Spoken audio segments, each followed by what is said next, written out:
because our climate has changed over time dramatically, and different things have influenced that. But the most recent, obviously, dramatic Keeling graph showing that dramatic increase in CO2 was, I wanted to put that in context and explain and just show what a massive impact humans had in such a short period of time.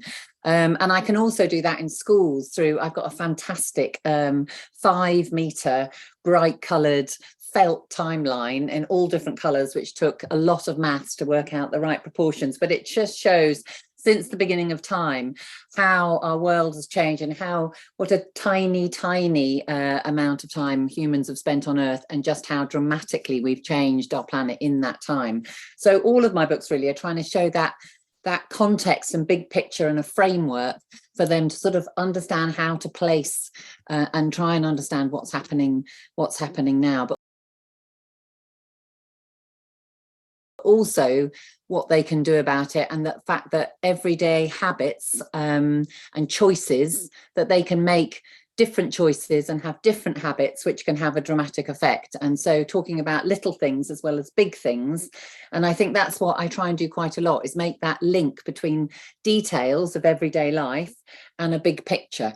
And children are incredibly able to make those links. And I think, for example, when I wrote my book on evolution, there was a lot of discussion in schools about children not being able to grasp such a big concept. I mean, personally, I think that's nonsense. They can grasp these big concepts, and they're interested, and it gives them a framework to understand how the world works. And I think, I think that's really important, and that's what I hope to, and that's exciting as well. And that's what I hope to do. The terms climate change and sustainability are not particularly meaningful to children aged 6 to 10. Those words are irrelevant. What they are interested in and excited in is the world around them and how it works. And that's from the detail of the pond in their own garden to how the weather works and why it's snowing here and not snowing somewhere else. And I think, and they're interested in information. They love facts and they love information, and putting that together in a meaningful way is what I try and do in my books. But I think it's not like they want to learn about climate change. They're not inherently scared about climate change because they don't understand what that means. They're not scared about something they don't understand. It's a big grown-up word, and the word climate and the word change, it doesn't mean anything to a 6 or 7-year-old. But what they are interested in is how the world works in nature and environment and the world around them. And if you get them excited about that, then they're open to amazing facts and interesting information, and they're not inherently scared. I think the scariness comes from that information being presented in a way that creates that fear. And it's about empowering them with self-confidence to take action, to take control, to say, this is within my control to make choices, the right ethical choices, to be part of the story that is humanity on Earth at the moment.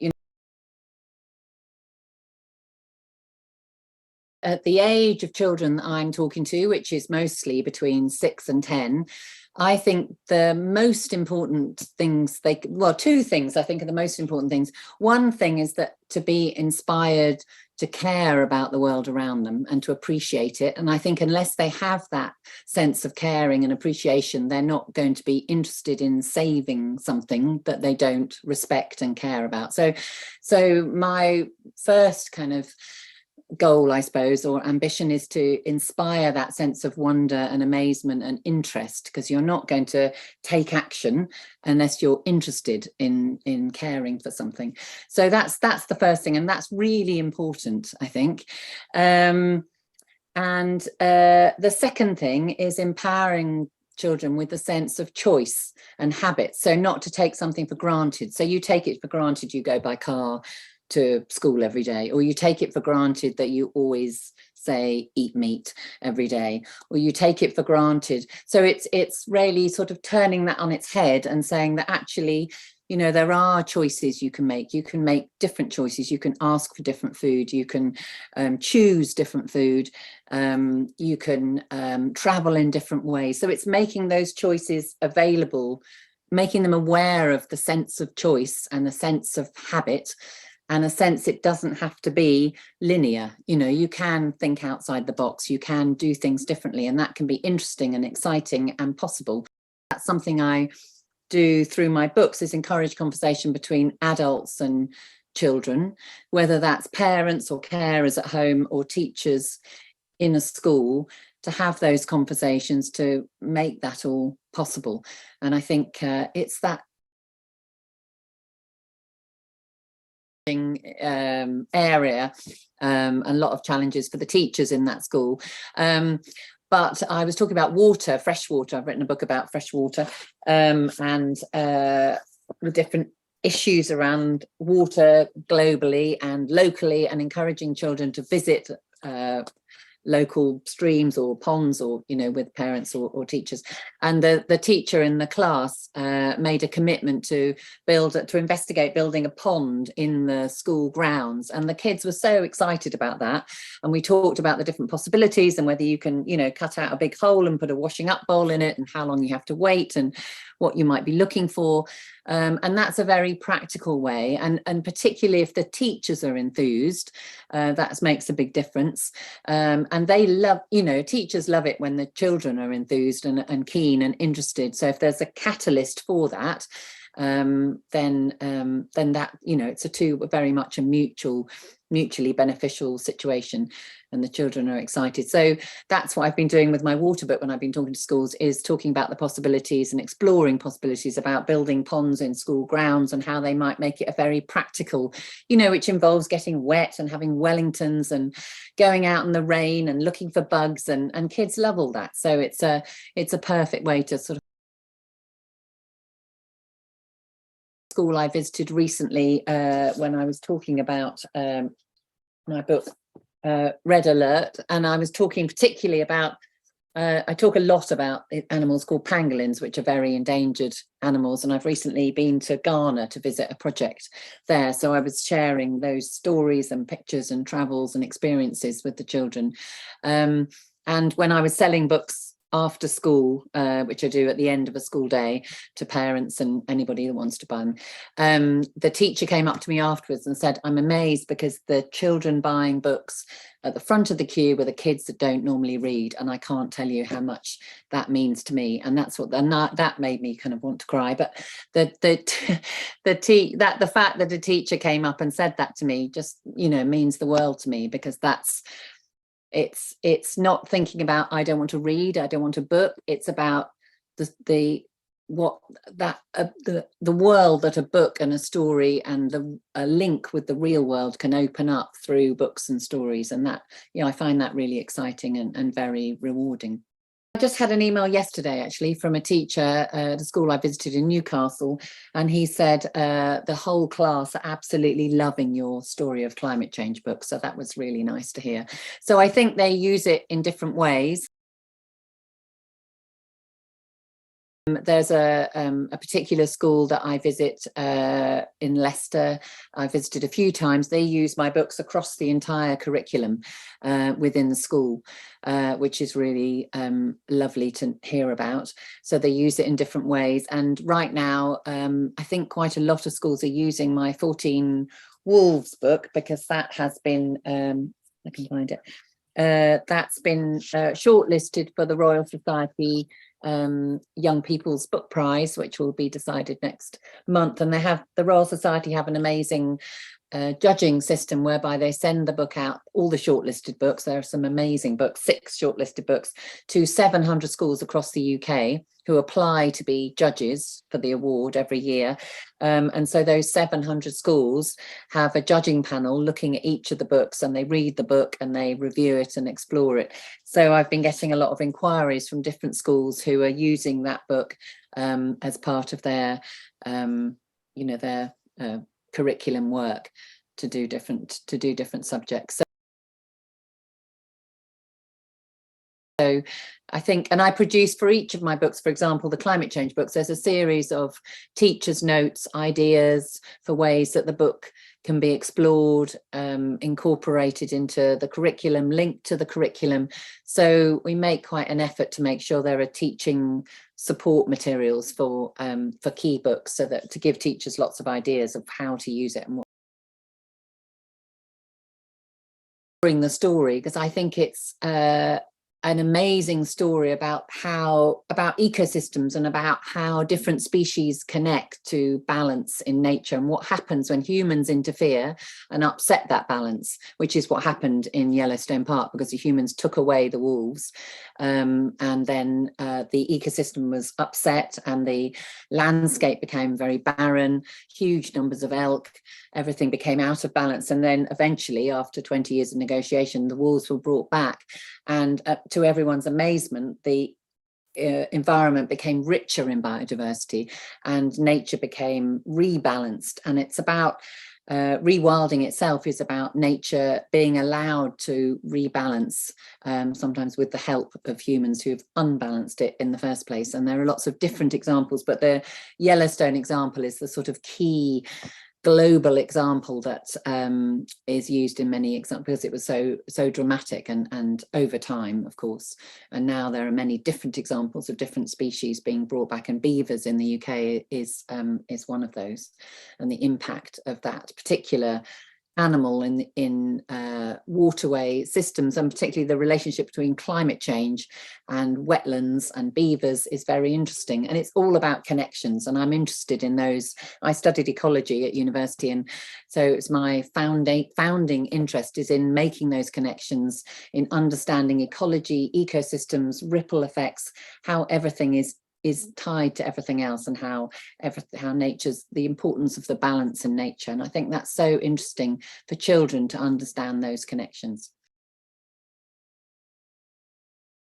It's a good story, and it's very exciting at the moment around the world. Different examples of conservationists and scientists working together, and local communities, which are critical, and Indigenous people looking at landscapes rather than looking at specific kind of small nature reserves. It's about, I'm writing a book at the moment about wildlife corridors, about connecting different parts of nature so that animals can roam, they can migrate.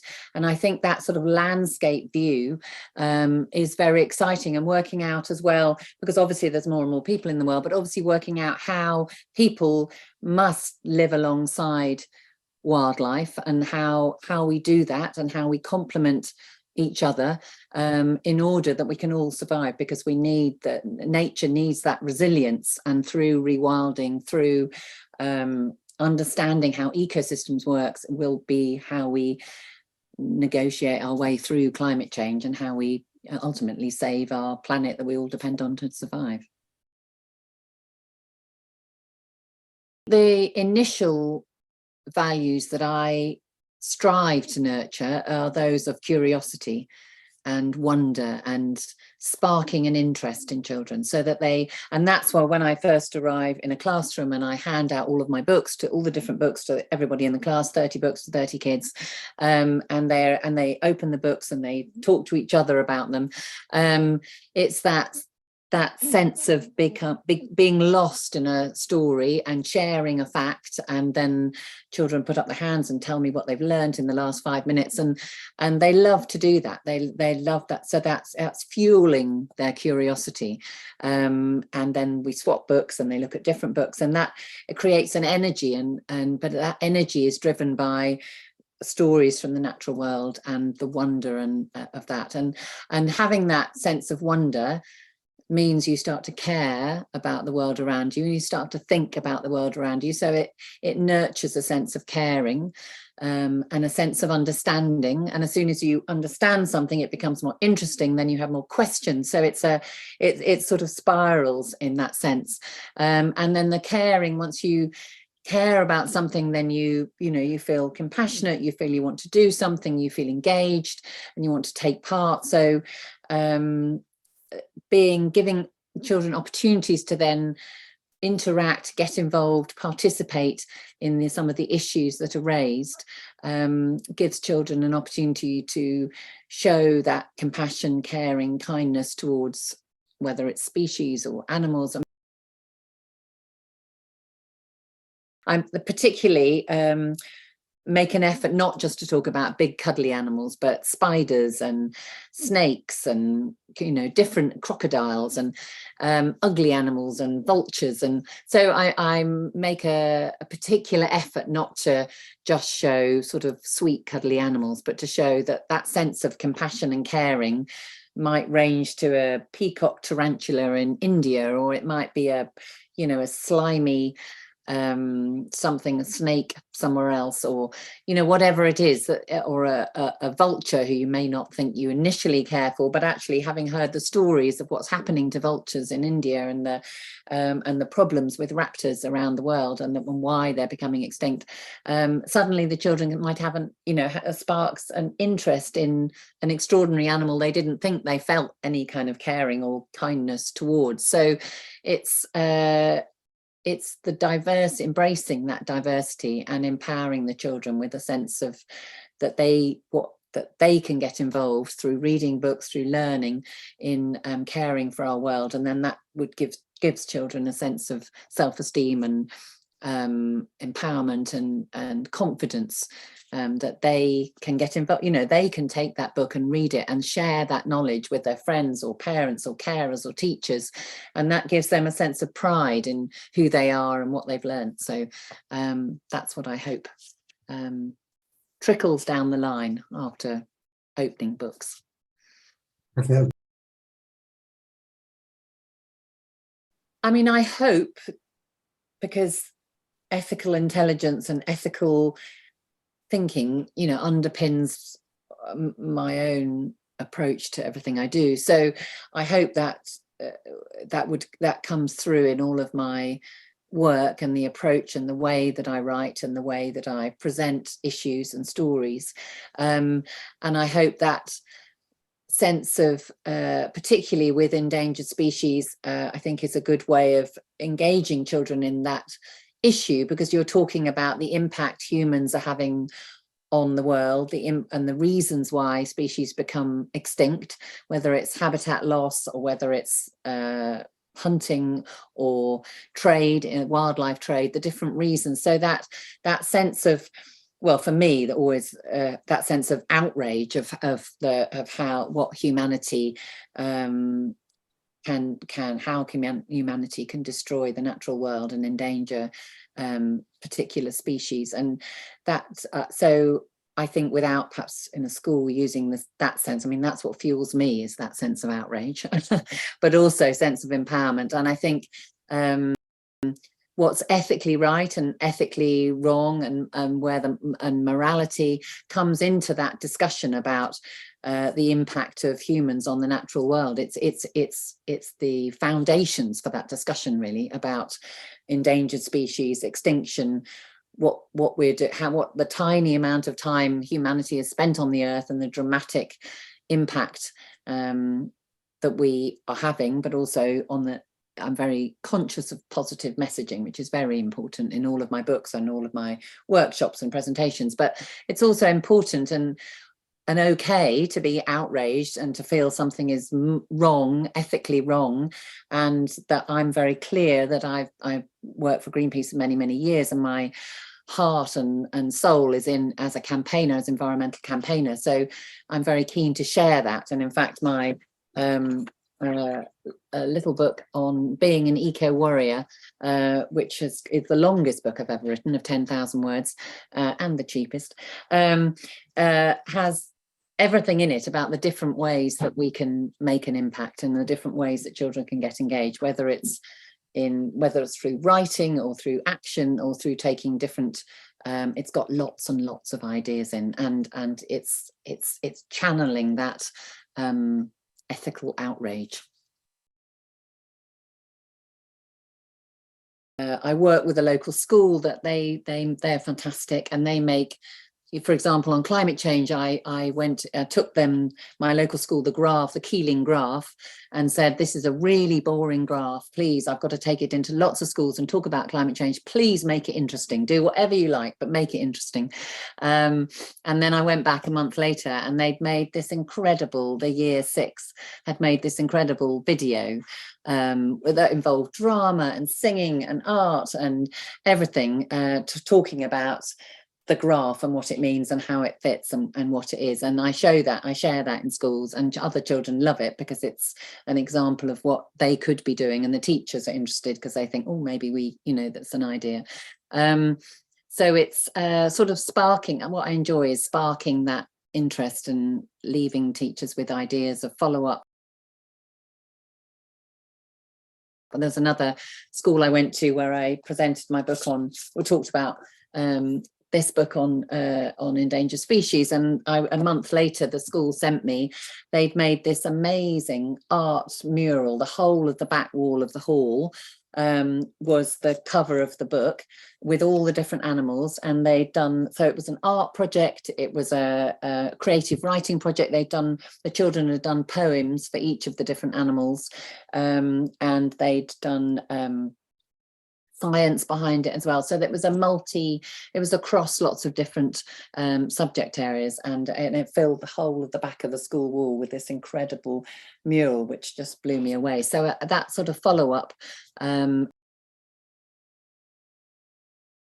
And then I went to another school the other day, my 10 Reasons to Love a Lion book, and I didn't know, when I arrived, the whole of the school corridor was full of lion poems and pictures and art and science and facts and creative writing. And then the door at the end of the corridor was a big lion with lots of, the whole of the Key Stage 1 had embraced the concept and the idea, and that what I like is coming across it from different angles, whether it's science or art or English or maths, and looking at taking these stories and using them in lots of different ways.